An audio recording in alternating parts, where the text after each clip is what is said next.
Bonjour, bienvenue. Je vous propose ce mois-ci d'explorer, de découvrir une nouvelle technique de pranayama. Et ce mois-ci, il s'agit de Bhastrika. Bhastrika, qui est un mot sanskrit, veut dire souffler en français. Un soufflet comme un soufflet que l'on utilise pour un feu de cheminée.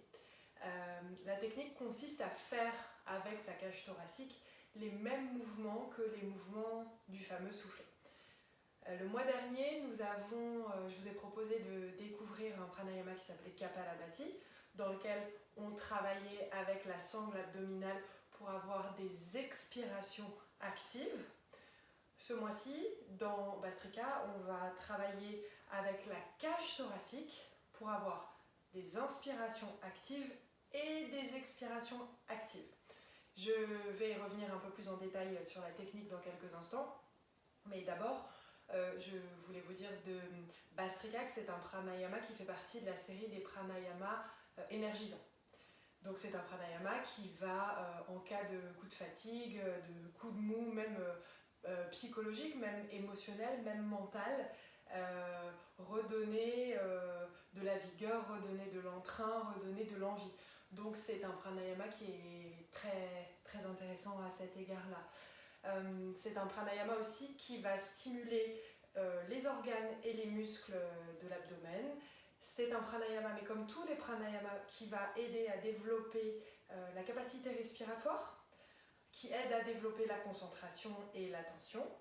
Et c'est un pranayama qui est aussi recommandé pour lutter contre les migraines. Donc si vous avez tendance à avoir des migraines, évidemment pas en plein milieu d'une crise, hein, comme toujours, mais pratiquer régulièrement, il peut aider à espacer ou à diminuer l'intensité des crises. Évidemment, il n'y a pas de tour de magie, hein, tout ça demande de la pratique et de l'entraînement. En tout cas, voilà pour les grandes lignes. En revanche, c'est un pranayama qui est à éviter si on souffre, lapsus intéressant, c'est un pranayama à éviter si on souffre de vertige, d'épilepsie, de problèmes cardiaques, de hernie abdominale ou de hernie discale. Voilà, sinon, même les femmes enceintes peuvent le pratiquer, il n'y a pas de contre-indication majeure à part celle-ci. Donc je vous propose de rentrer dans le vif du sujet, de commencer à adopter une posture assise confortable, en tailleur sur le tapis ou assis sur un coussin ou sur une chaise. Vous pouvez également vous asseoir à genoux si vous préférez. En tout cas, adopter une posture dans laquelle vous pouvez avoir le buste redressé, la colonne vertébrale redressée également. Déposez les mains sur les jambes, fermez les yeux. Prenez quelques instants pour atterrir sur votre tapis. Prenez conscience de votre présence.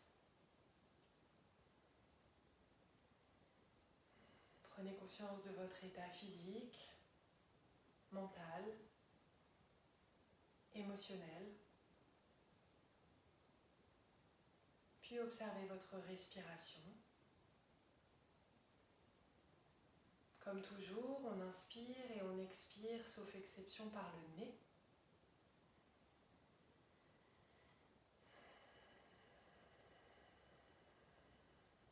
Installez progressivement une respiration calme et régulière.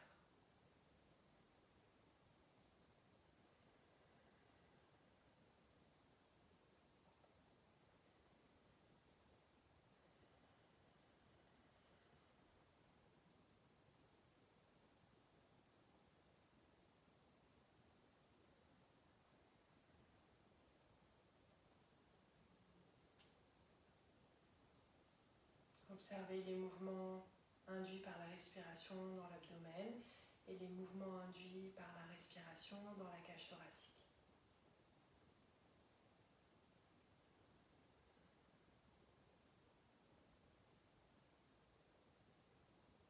Puis nous allons nous concentrer sur la cage thoracique. Prenez une inspiration plus longue et plus profonde et laissez s'ouvrir au maximum, dilater au maximum la cage thoracique. Et à l'expiration, laissez la cage thoracique revenir à sa place. Encore 2 fois. Inspirez, laissez s'ouvrir, se déployer la cage thoracique dans toutes les directions. Et à l'expiration, laissez-la revenir à sa place.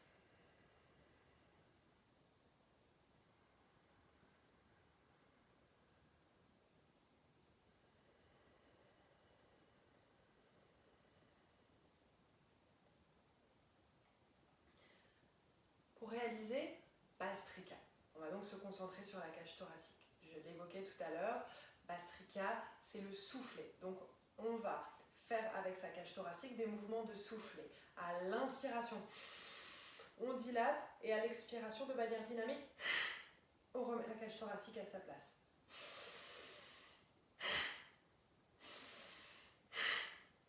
Pour s'aider, là je fais ce mouvement avec mes mains pour bien vous montrer le mouvement d'expansion et de retour de la cage thoracique, mais nous allons nous aider des bras. Donc à l'inspiration, on va monter, déployer la cage thoracique, monter les bras, ouvrir les mains et à l'expiration, refermer les poings et vigoureusement ramener les bras, les coudes vers la cage thoracique et expirer de manière vraiment franche et nette. Alors, si vous avez des douleurs dans les épaules ou que vous êtes un pratiquant ou une pratiquante aguerrie, vous pouvez garder les mains sur les jambes. Mais si vous n'avez aucun problème d'épaule et si vous débutez, refaites-le avec moi, avec les bras. Donc, on inspire, on dilate la cage thoracique et on referme les poings et vigoureusement, on ramène les bras de part et d'autre de la cage thoracique. On va le faire 10 fois ensemble. Reposez les mains sur les jambes. Inspirez, expirez comme ça vient. On y va.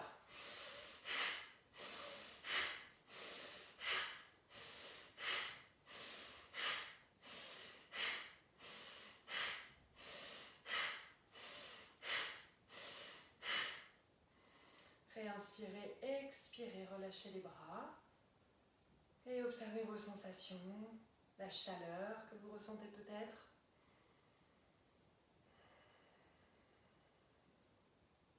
Si vous avez comme toujours une sensation de vertige, faites une pause, arrêtez la vidéo et reprenez un peu plus tard. Ça n'est pas anormal d'avoir ces sensations-là, mais si elles sont là, on les respecte.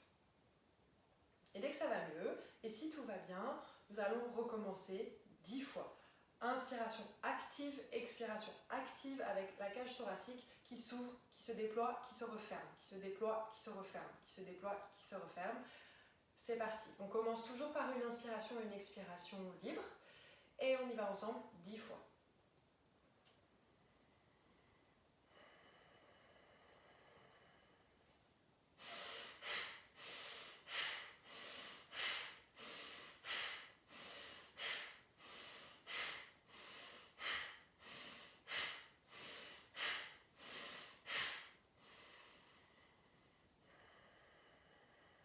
Prenez le temps d'observer les sensations, de revenir à une respiration douce, lente, libre.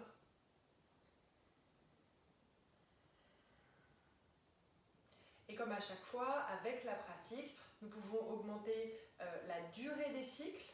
Donc là, on a fait 10 cycles. Donc on peut en faire 15, 20, 25, 30 avec la pratique. Et on peut multiplier le nombre de cycles. On peut faire 3 fois 10, 3 fois 15, 3 fois 20, etc. Évidemment, toujours en respectant son confort et ses sensations.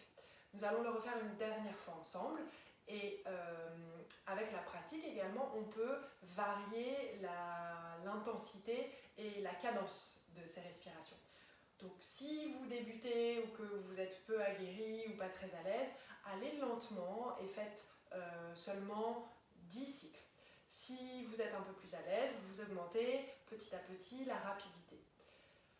On va la refaire une dernière fois, 10 fois, ensemble, chacune, chacun à votre rythme. Inspirez, expirez, puis commencez.